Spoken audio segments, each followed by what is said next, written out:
Mahabharata merupakan salah satu karya sastra epik terbesar dalam sejarah peradaban manusia. Kisah ini tidak hanya bercerita tentang perang saudara dalam satu keluarga besar, tetapi juga mengangkat nilai-nilai universal seperti dharma, kesetiaan, ambisi, pengorbanan, dan pencarian makna hidup. Menariknya, Mahabharata tidak berhenti sebagai cerita klasik dari India saja. Ketika masuk ke Nusantara, kisah ini berkembang dan beradaptasi dengan budaya lokal, khususnya di Jawa dan Bali.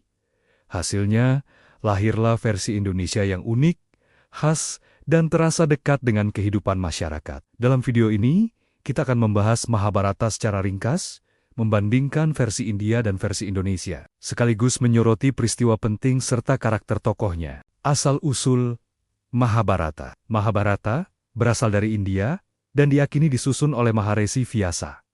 Epos ini terdiri dari sekitar 100.000 sloka, yang terbagi ke dalam 18 parwa. Bisa dibilang, ini adalah salah satu karya sastra terpanjang yang pernah ada. Cerita Mahabharata berpusat pada keturunan Raja Bereta, khususnya konflik antara dua keluarga besar, Pandawa dan Kurawa. Perselisihan ini mencapai puncaknya dalam Perang Bharatayuddha di Kurukshetra, sebuah perang besar yang berlangsung selama 18 hari dan menentukan masa depan kerajaan Hastinapura. Ketika masuk ke Indonesia melalui pengaruh Hindu-Buddha, Mahabharata tidak sekadar diterjemahkan, tetapi juga disesuaikan. Nilai-nilai lokal, pandangan hidup masyarakat, serta tradisi lisan ikut membentuk versi Indonesia yang kita kenal hingga sekarang, terutama melalui seni wayang. Garis besar cerita Mahabharata. Kisah Mahabharata diawali dari Raja Santenu, penguasa Hastinapura. Dari garis keturunannya, lahir tokoh-tokoh penting seperti Bhisma,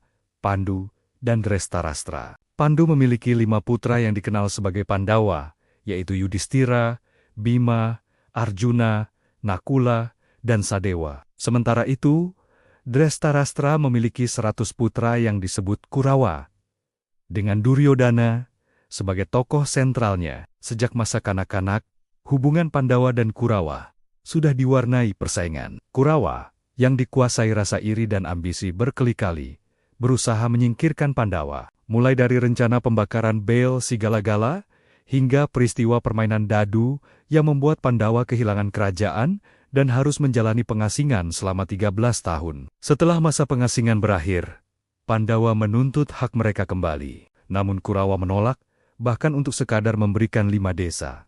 Upaya damai yang dilakukan Sri Kresna pun gagal. Akhirnya, Perang Bharatayuddha tidak bisa dihindari. Perang besar ini berlangsung selama 18 hari dan menewaskan hampir seluruh kesatria besar pada masanya. Pandawa memang keluar sebagai pemenang, tetapi kemenangan tersebut dibayar mahal dengan kehilangan keluarga, sahabat, dan kedamaian batin. Versi India, karakter dan peristiwa penting. Dalam versi India, Mahabharata disampaikan dengan nuansa yang serius dan penuh tragedi. Tokoh-tokohnya digambarkan sangat manusiawi, punya kelebihan, tapi juga kelemahan. Tokoh-tokoh utama versi India antara lain, Yudhistira, raja yang menjunjung tinggi dharma, namun memiliki titik lemah pada permainan dadu. Bima, sosok kuat, lugas dan emosional, yang menjadi andalan kekuatan Pandawa. Arjuna, kesatria pemanah terbaik, pusat dari ajaran Bhagavad Gita. Duryodhana, pemimpin Kurawa yang ambisius, keras kepala, dan sulit mengalah. Karena saudara Pandawa yang berpihak pada Kurawa, simbol tragedi, kesetiaan dan konflik batin. Sri Kresna, penjelmaan Dewa Wisnu yang berperan sebagai penasihat spiritual dan ahli strategi. Salah satu bagian paling terkenal dari versi India adalah dialog antara Sri Kresna dan Arjuna dalam Bhagavad Gita. Disinilah Mahabharata tidak sekadar menjadi cerita perang, tetapi juga ruang diskusi tentang kewajiban hidup, karma, dan makna pengabdian. Versi Indonesia, adaptasi dan keunikan lokal.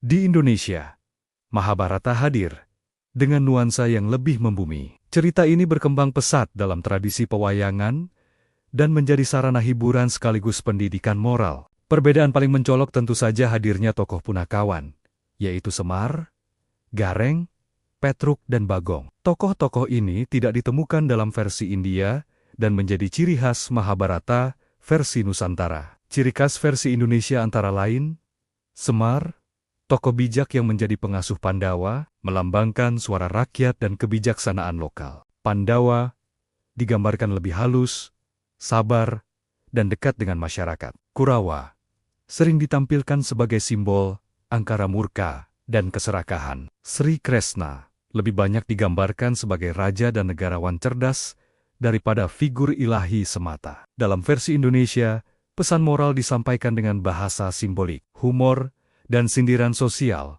sehingga terasa relevan dan mudah dipahami oleh berbagai kalangan. Perbedaan utama versi India dan Indonesia. Secara garis besar, perbedaan Mahabharata versi India dan Indonesia dapat dilihat dari beberapa aspek berikut.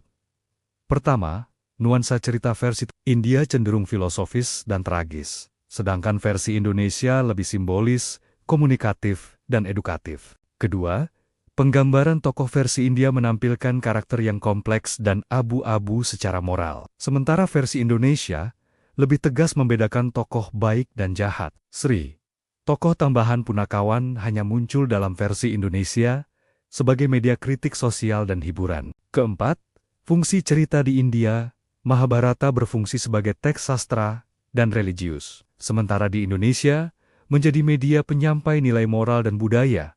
Penutup Mahabharata, baik dalam versi India maupun versi Indonesia, sama-sama mengajarkan tentang kehidupan manusia, tentang pilihan, konsekuensi, dan tanggung jawab moral. Perbedaan versi bukanlah hal yang perlu dipertentangkan. Justru dari situlah kita bisa melihat betapa kuat dan fleksibelnya sebuah karya besar, mampu menyesuaikan diri dengan budaya, zaman, dan cara pandang masyarakat yang berbeda. Dengan memahami kedua versi Mahabharata ini, kita tidak hanya menikmati ceritanya, tetapi juga belajar menghargai keberagaman cara manusia memaknai hidup. Terima kasih sudah menyimak video dari kami.